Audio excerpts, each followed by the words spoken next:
let's get into it, Jeannine. I suppose this is our full review, spoiler review of Indiana Jones and the Dial of Destiny and all its craziness. I happen to think that, well, I would like to start actually by saying I've seen a lot of people whinge and moan about Indiana Jones and the Dial of Destiny, Jeannine, and the Yes. fact that it goes to a particularly strange place by the movie's end. To which I would respond with, well, people's faces melted off in the first one. Somebody's heart was ripped out in the second one of a live person. There was a 1,000-year-old knight Right. who'd just been standing around guarding the Holy Grail in the third one. And there was aliens in the fourth one.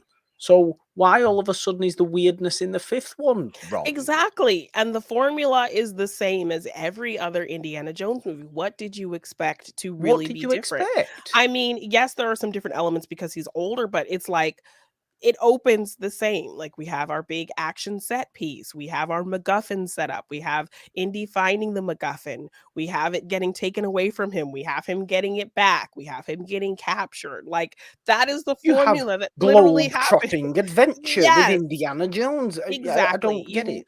literally had the same plot points of all of the films. So did you expect this movie to do something drastically different? Because I have the feeling if you did, you would hate that it veered away from the familiar formula for the last Right? movie.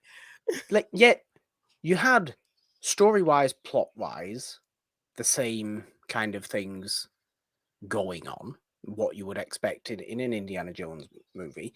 Tonally, still felt like a pulpy archaeological Mhm. adventure. Thematically, felt like one last ride for a particularly kind of, I suppose, down on his own self-worth hero.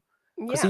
he's not in love with himself in this movie. He's Indiana No. Jones, is he? He's really down on himself. He's, kind of retiring from his professor Yes, he's job. still dealing with the loss And of his marriage and the loss of his son, which I think was a yes, really interesting way to tie in the events of 4, which is kind of a movie people always like to forget, which I rewatched 4 and, not as bad as I think it kind of is set up to. I no, think I not think as what good as I think the others, but definitely not as bad as I think people have always made it feel over the years.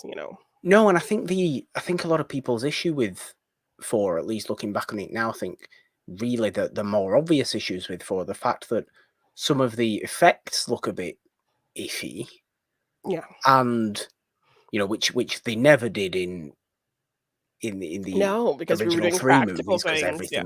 everything was practical. Yeah.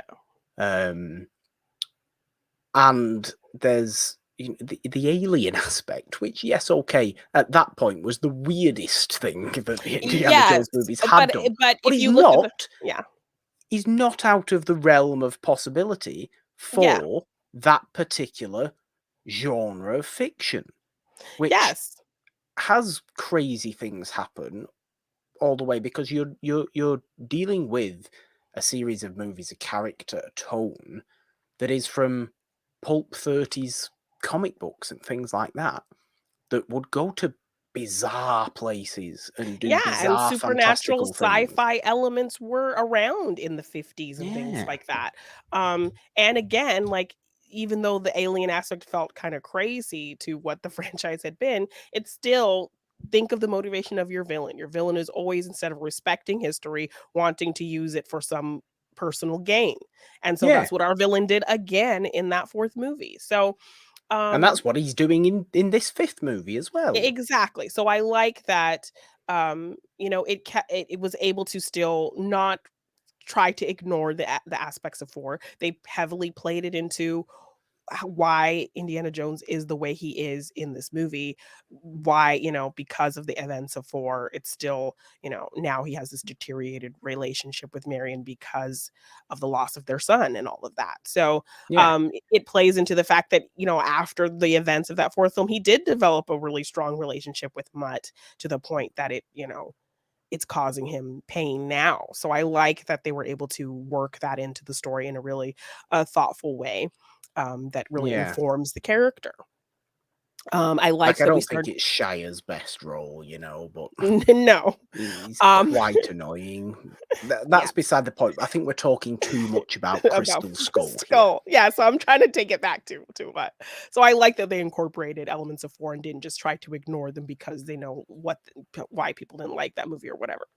Um, but we do open with a younger Indy storyline, like a younger Indy adventure, which I think was a great way to open this movie. And setting up our MacGuffin in the past, and then we kind of flash forward to this Yeah. And older the de-aging and all this business, I think the de-aging visually looks pretty good. I mean, we've come a Yeah. long way with de-aging technology. I still don't think it's necessary. You still could have just you didn't have to de-age him in 1993 when you just had River Phoenix play your child Indiana Jones, and we all understood it was Indiana Jones then. So why couldn't you just have Yeah, there somebody was do it a now? and There's there was just a an whole obsession with series, de-aging. and there was a whole series, where Sean Patrick Flannery played him, Okay. played And a did we younger all Indy. understand that it was Indiana Jones? I assume we did. Yes, yes, So but why can't we just have that? It looks real. It doesn't look weird. There's elements of it that looks I think weird. when he, like, turns a little bit and the eyes kind of are a little bit blank, because they're doing it over. So Harrison Ford said, like, he did, like, the acting for those scenes, and then they just kind of put a younger face over his face. So it wasn't like them putting a face on another actor, kind of like what they did in The Mandalorian with Luke Skywalker and stuff. Yeah. Um, so they were actually putting that younger face over Harrison Ford's face. It's Um, also Lucasfilm that's just obsessed with de-aging as well, isn't it? I mean, yes, yes, but they absolutely have obsessed with tons of archive footage, obviously from years back it. They do. of Harrison Ford in particular. So they had a lot to work with. So yeah, there were scenes where when he would turn his head a little bit and things that wouldn't look quite right. But overall, I think it looked pretty good. I think this was a fun opening adventure to set up our character. Oh Um, yeah. Toby Jones is weird yes, philosopher. yes, and to set up our MacGuffin, and really get us back into what these movies were. It felt very much like an Indiana Jones movie. They set it at night, obviously, I think to camouflage some things, which I think it still You was can't, fun. yeah, you can't fault that. It makes sense. It's a good opening action set piece, really, on Yes. that train. It's wartime at this point, right Yeah. near the end of World War II. Obviously, Nazis are a big focus of this movie, Yeah. as they always tend to be in Yeah. Indiana Jones to some degree. Mads That's Mikkelsen all. is just the perfect Mads villain. Mikkelsen. Mads Mikkelsen is always a wonderful, wonderful villain. He can play great villains in movies that do not deserve his villain performances in them. Yeah. I'm thinking of, for example, the third Fantastic Beasts movie, which I know we all like to forget about those movies and the fact they Yeah. ever existed now. However, his version of Grindelwald was really good. Really, really good performance, actually. And I Okay, I like never Johnny watched Depp's it. version in the second movie, actually. Yeah. We don't like to remember those movies really exist, I suppose, do we? But Yeah. they do, so they're there, so you go off them. Yeah. But he's so good, Mads Mikkelsen, at consistently playing so menacing. And the fact that he can get away with playing virtually any random European country villain, Yeah, it works. it somehow works. Which And you was funny for entirely me. believe his drive and obsession and Yeah. stubbornness in this movie. It's really good, and it's matched with obviously Indy's just passion for history and passion for Yes, kind I of just love that we saw seeing that something. purely from him. Yeah, seeing there's pure heartedness to Indiana Jones, Yeah, so and it's a good dichotomy, the two of them kind of facing off, yeah, the juxtaposition between their two ideologies, because obviously I think there's this respect for history on his of the villain side, but for much more sinister kind of Yeah, understandings. because the dial of destiny that they're dealing with is something that the Greek philosopher Archimedes made, Yeah. and apparently has something to do with, can it Time be a travel. time travel device? Yes. It So can direct you to, like, fissures in time, and you can yes, go through them, and yeah. and go back in time and all this kind of stuff. Again, probably the biggest conceptual idea, or I say biggest conceptual idea. Look at the amount of religious things you've had to deal with in past In Indiana yeah. Jones movies, but it's a massive concept that this movie does deal with, and I actually think I personally do think it pulls it off. I Yeah. personally do think it pulls it off, and we'll get into obviously the ending of this movie in a little bit.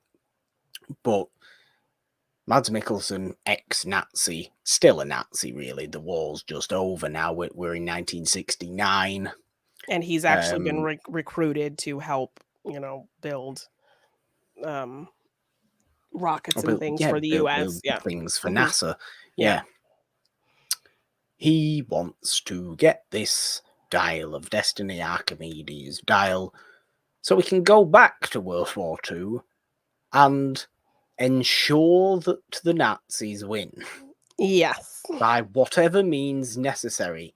I actually think it's really interestingly revealed slightly later on that he doesn't want Hitler to win. No. He wants to do it himself. Yes. Yeah. He will perfectly happily have Take Hitler on die. Yes, and take on the leadership role to get what he wants. He's Like that King Nazi. Yes. Like that very interesting conversation he has with the waiter, you know, Oh yes, in y his kind of in his opening in scene in the hotel. 60s. Yes, Yeah. in his hotel room, basically talking about how, basically we just didn't win, but that can be easily fixed, and really kind of Where it's like, criticizing. you didn't win the war, Hitler lost. He always says Hitler Yeah, lost yeah, as well. It's yes, very, he's a Nazi. He's a horrible, horrible Nazi. We yes, don't like Nazis. yeah. But the man doesn't like Hitler either. Yes, so it's really interesting that he's like, "I could have done it better. I'm going to do it better," kind of attitude, which is Like, how really can kind you? of terrifying. It's It's scary. horrendously Yes. terrifying. So even though he's very kind of quiet and a thoughtful villain, which Mads is great at, he's still very scary, Very, you very know? scary. And like you said, paired so well directly opposite Indiana Jones' warmth and pure heartedness, like we say, and just Yeah. wants to search for the other half of this dial because it's split in half, and Indy has one half in his kind of university archive. Because Toby Jones's character, his kind of old friend, went insane trying Kind to of figure thinking out the about it, trying to mysteries figure of it this out. dial. Yeah. Um, And his scared daughter. his scared his daughter, a lot because it basically drove him absolutely mad. It drove him to death, really. Yeah. It drove Toby Jones's character to death. His daughter, grown up now, is Phoebe Waller-Bridge, Yeah. who I also really like in this movie. I think she's got Yes. every good trait of all your previous female leads from Indiana Jones movies, but almost put together. Yes, and so it's And not and obviously, it's naturally, people hate her because she's a woman. So Yes, and it's so like the we've internet only doesn't like seen that. yes, and we've only seen him work with women who he ends up kind of having a romantic attachment to. So what they've kind of put That's on true. her, Yes, that is they've true. made her a mix of like the female companions that he's had, but also made her like what Mutt was supposed to be. So like Yeah, almost a successor, but someone who's very capable on their own, but also kind of a female kind of counterpart to him.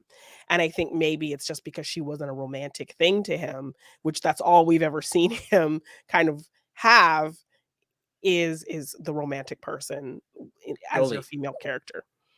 only ever one person in my eyes should have ever been romantically interested in Indiana Jones, and thankfully, it ends up being that way in this movie again as Yes, well. I thought you were gonna say, "And it's me." It's not me. Although I have met Karen Allen, actually. Yeah? I have met Karen Allen. Very, very lovely person. I once made a fool of myself in front of Karen. Really? What'd you do? Yes, I asked her for a photograph and then my phone wouldn't work. And then it took ages, and it took ages and ages and just kept taking ages. Time stood still. It was like the dial of destiny. Oh, Time stood no! still. And there is a horrendously dark, horrible photograph of me with Karen Allen on if you search way back in my Oh, no. social Archive of media photos. photos. Yeah. That's so sad. But I have met Um, Karen Allen. She's lovely. oh. Or she was when I met her anyway. She didn't mind the time it took. Yes. I'll say that about her. Laughed it off, and then I just felt like an idiot Aw. But yes. naturally.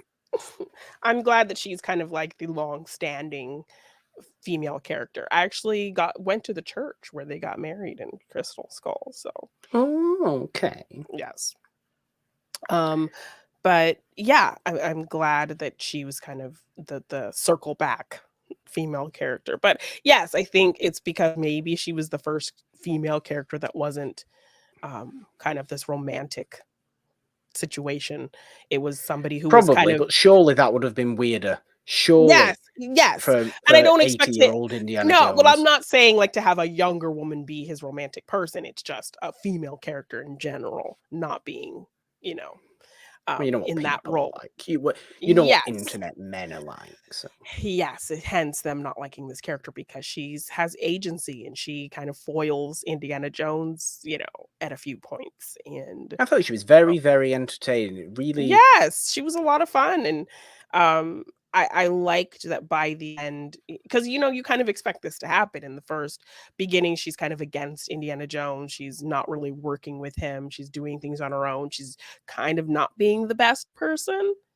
no, but she's Um, his goddaughter. I mean, come on, yeah, have some yes, half familial bonds. I didn't realize, who knew that Indiana Jones was so close with Toby Jones that he would let his daughter be godfather goddaughter situation situation, with Indy. yeah. And then I think people also had some complaints about our short round substitute character, but I didn't mind him, like I didn't mind him. I mean, admittedly, I think he was a little bit. He was an archetype and nothing more than an archetype. I yes. think So, like, it didn't bother a me, but simple character. yes. And I liked that he was, like, her short round and not a He character they tried was, to make yeah, his short round. yeah, he was. That's true. So Yeah, I suppose I like it from that standpoint. But he has his role to play as a character in that movie, and he yeah, does that, and he does nothing more than that. yeah, And I feel like everybody else kind of does a little bit more. And you can't fault the guy. You can't yeah, fault the guy playing him or anything like that. I think it's probably how it's written. And to an extent, do we not expect movies like Indiana Jones to have, these callbacks you to know, characters and to have callbacks, yes, but yeah, to have a rather clear portrait of good and evil and a rather yeah, clear portrait of, character types and things like that. archetypes and things like that, yeah, definitely. We're not dealing with a great many grey characters in the Indiana Jones movies ever, Yeah, are we? yeah, So you can't fault it from that point. He's an enjoyable character. He's an entertaining character. He does seem to have an awful lot of technical skills for seemingly someone who's lived on the street in Morocco. yes, yeah, An and awful lot of like aeroplane flight well, capability I mean, they do try to hint at that he's, like, practicing, um with, with a American piece of pilots who go cardboard. yes, and American pilots kind of showing him the different controls and things like that.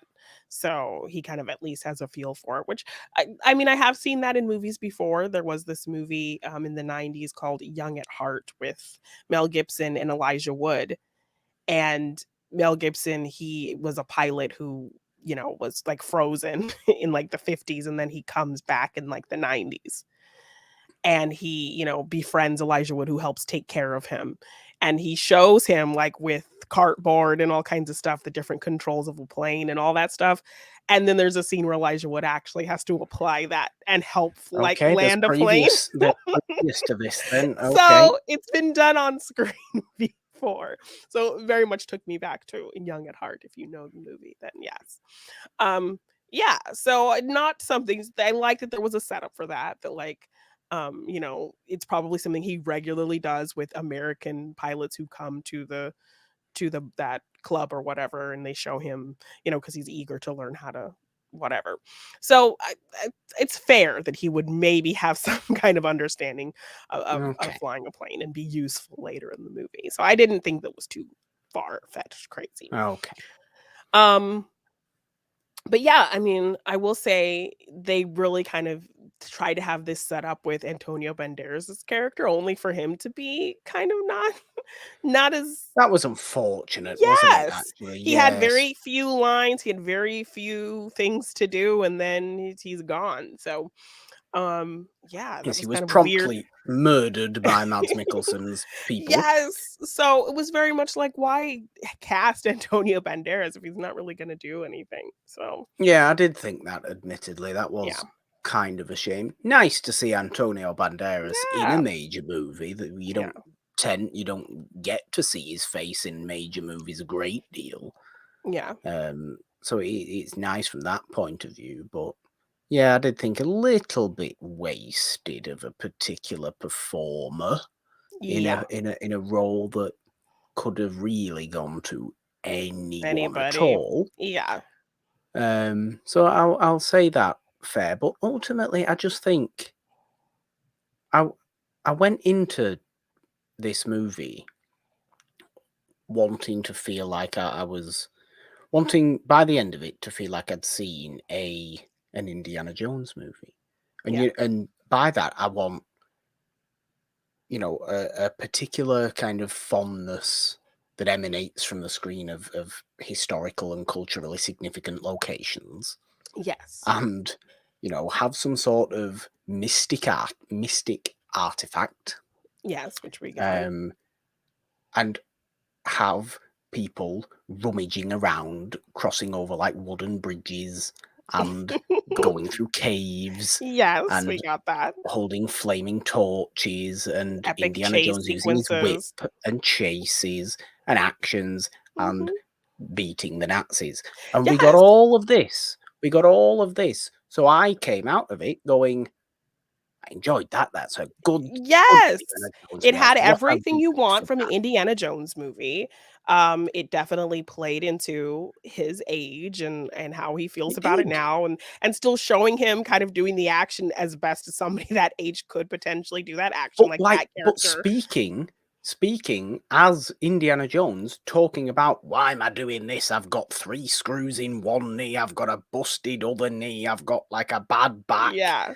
My neck's Yeah. killing me. Why am I climbing up this stone wall? I'm too old for this. It's very much I'm too old for this from Indiana Jones's Yes. perspective, not just Yeah. us looking at Harrison Ford going, why are they making Harrison Ford do this? Do all of this, He yeah. clearly wants to do this. He clearly wants to portray This an character Indiana at this time Jones. in his life, yeah. Yeah, an older Indiana Jones, an Indiana Jones that hasn't got much left in him, but has got But one big thing something left, left in him. yes, and he still very much feels like that character of an older version. Like, that's why I loved Michael Keaton in The Flash, because he felt very much Okay. like familiar to the Bruce that we knew as a young man, now Yeah. older, and he really kept that energy of that character.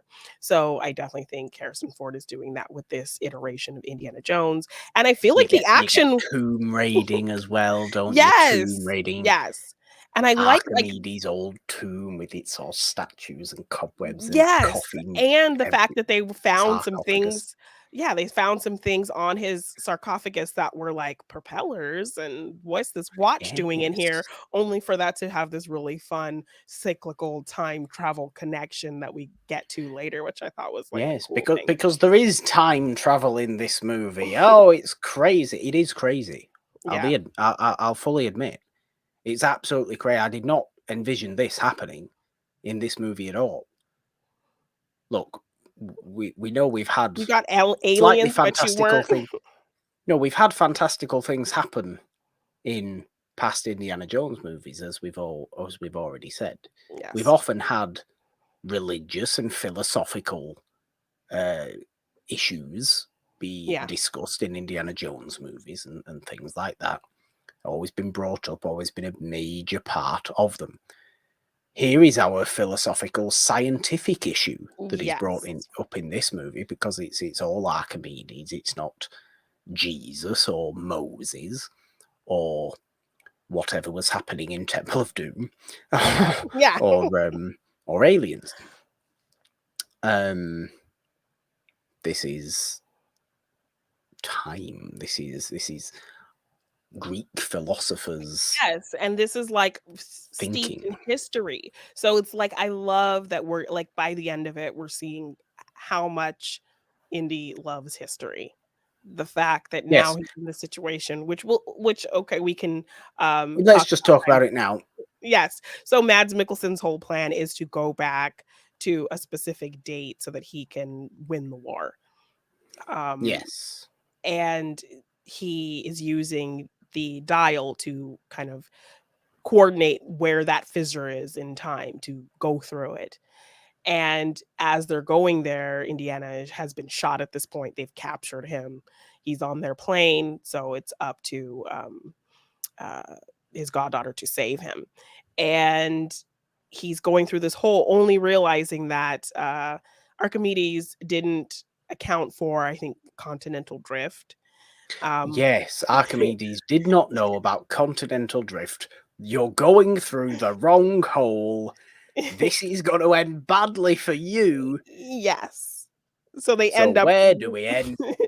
we end up way, way far in the past, a little too far during a war with ships and and like It's the siege of Syracuse, which is on. yes.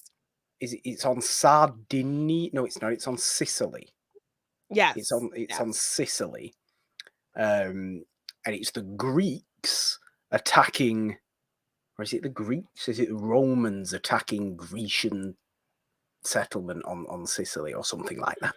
Yes. It's the siege of Syracuse on Sicily So anyway, then and obviously Archimedes these is planes there. so And all obviously of a these sudden it becomes an ancient period piece of a movie with Indiana yes. Jones in the middle of it And all. the And a planes going flying plane. through, and they don't understand. They think they're dragons, and they're so confused, and they don't know what's going on. So they're shooting them down with their like slingshot cannons and their very, primitive weapons of war.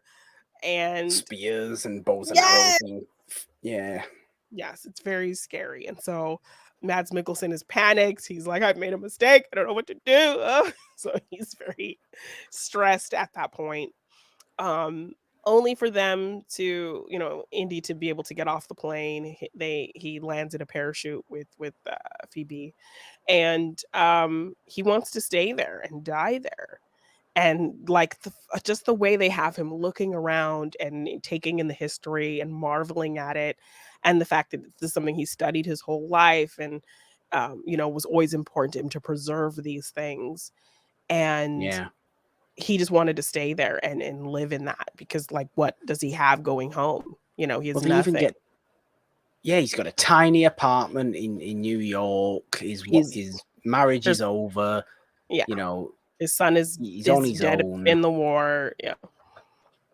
He even gets to meet Archimedes. The both of them, and let's call it what it is as well. Phoebe Waller-Bridge is also very much in the vein of Indiana Jones, given the fact she's so into studying history. She's so Yes, into all but this she's a bit of a archaeological stuff. scoundrel about it in terms of wanting to steal things and profit off Yes. of them.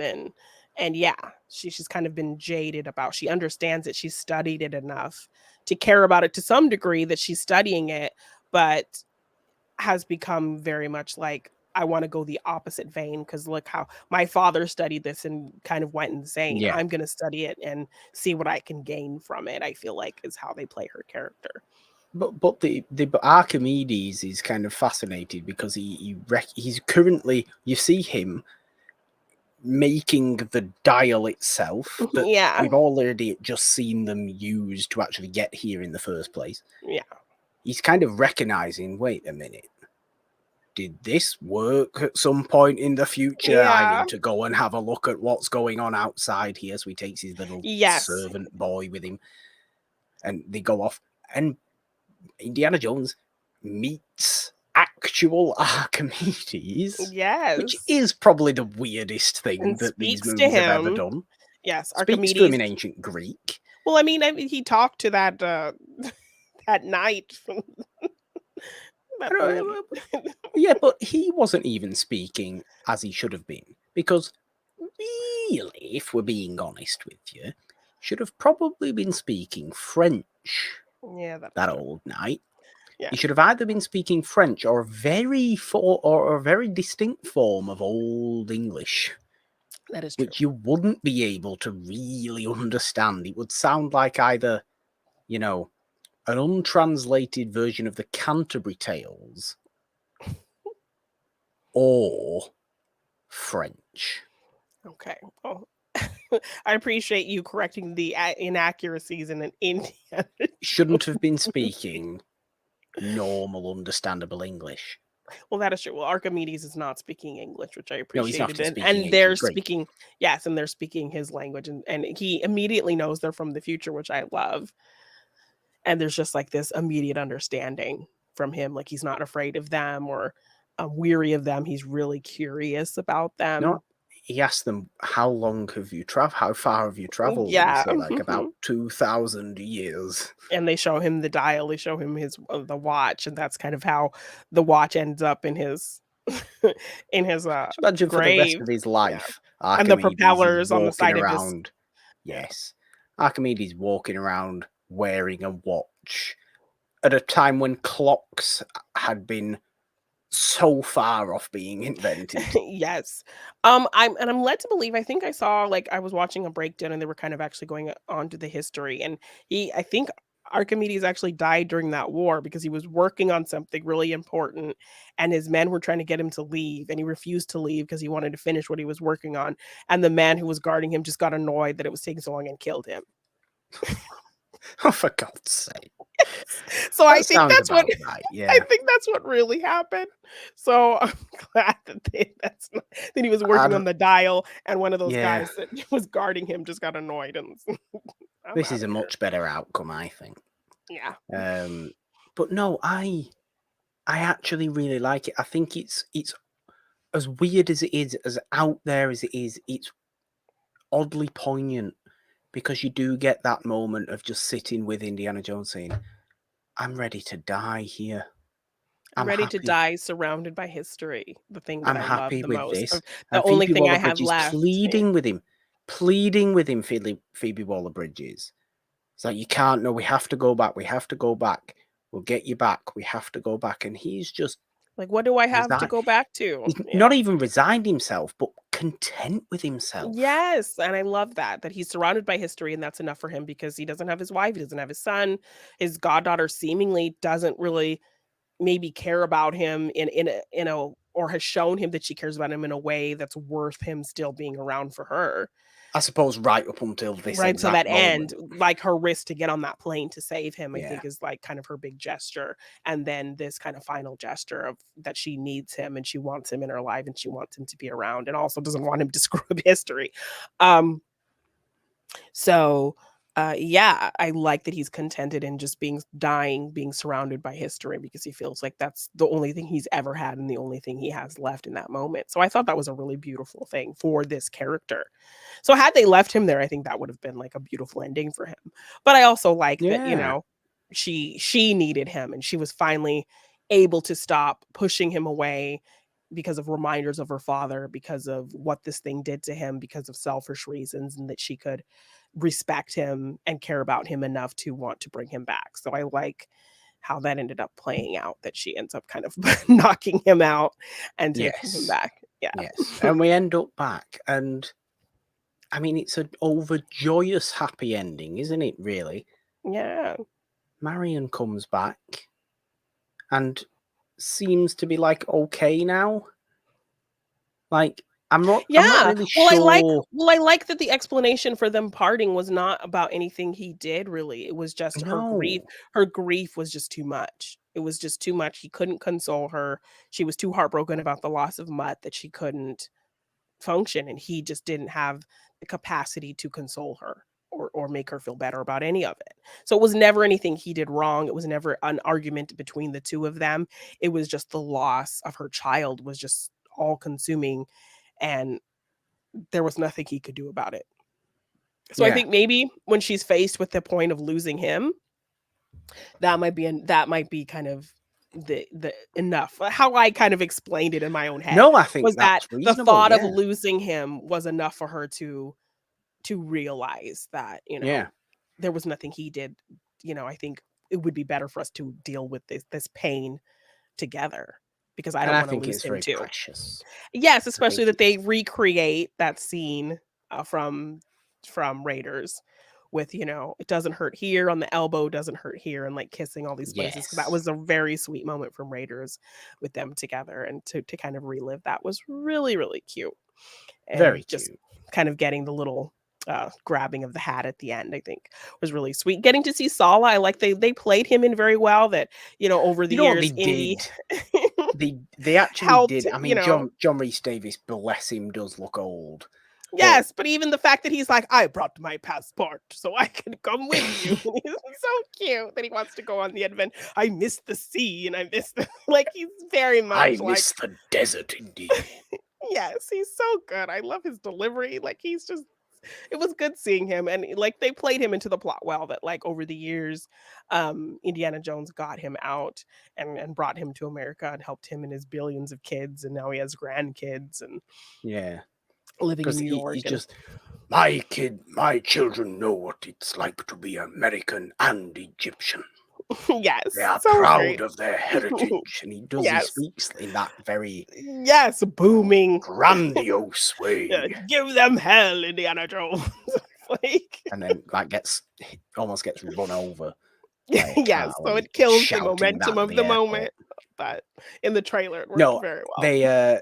th- they did play Salah in really well, actually. Yes, I think yeah, just to have him be there yes. because he's obviously a favourite character from the Yeah. history of Indiana Jones. Um, I really did enjoy it. I really Mhm. did enjoy it. I know it's not, I don't think it's the best of the Indiana Jones movies, but I don't see anything to really, fault, to really complain that much about, to really not loving it, aside from a little bit of the general annoyance at the fact we constantly have to de-age rather than just casting a real looking other person. Yeah, well, I think they actually did have some body doubles in terms of kind of the stunt stuff. It was a stunt guy, Yeah. and it was the guy who everyone wanted to play Solo who played young Harrison Ford in that Age of Adeline movie. So I think he actually did some of the, like, the Oh, stunt things as well. okay. Yeah. Okay. But no, I had a lot of fun with it. It was an Indiana Jones movie in the vein of what I want an Indiana Jones movie to Yeah. be. Certainly an older Indiana Jones movie. I don't necessarily think it's as dynamic as Raiders or Temple of Doom or Last Crusade, but it's thematically quite interesting when you sit with it. Yeah. And I enjoyed Dial of Destiny. I I really really did. did too. I thought like and then they felt like the action was nonstop as well. So many really great, well-placed callbacks to things, a solid villain, very much of the formula. So I don't know why that was a complaint for people. It literally followed the same formula as all of the other films. Yeah. Really just showing kind of closing with Indy's love and passion for history in general. Really feeling like what this character would be like at this age and having them just this beautiful ending with his best girl, I think was just really sweet. Yes. So, yeah, Marion. Yeah, I really Marion. enjoyed it. Yeah, We like Marion. yeah. Did you want to give a quick ranking? I suppose we don't Yes. really have time for much of a big discussion on No, no, no. this, but I'll give my quick ranking, which is Crystal Skull. Mhm. Dial of Destiny, I think, goes at 4. Okay. And that's still to say, I don't mind Crystal Skull. I do think it's the weakest. I think it's the one I will still probably watch the Yeah. least. Dial of Destiny goes there. Temple of Doom goes next. And then it's Raiders and Last Crusade, because Last Crusade is my favourite one. That's my exact ranking as Yes. well. Good. Yes. I'm glad you're And a I Last feel like Crusader, yes, Jeannine. I love Last Crusade the most. But I could also say that I could maybe be a bit interchangeable with Dial and Destiny and Temple of Doom, like, honestly. You could be. You could be. I think I like Temple of Doom because it's really dark and It's very nasty. horror. I mean, that movie was It's responsible very for the horror. PG-13 rating being a It's thing. very horror. And Yeah. it's very horror. And it just, there is levels, I think, to Indiana Jones movies. And yes, okay, overall quality wise and enjoyability wise, I think Dial of Destiny and Temple of Doom are probably reasonably level. Very different tonal Yeah. movies, though. Very Yeah. different tonal movies.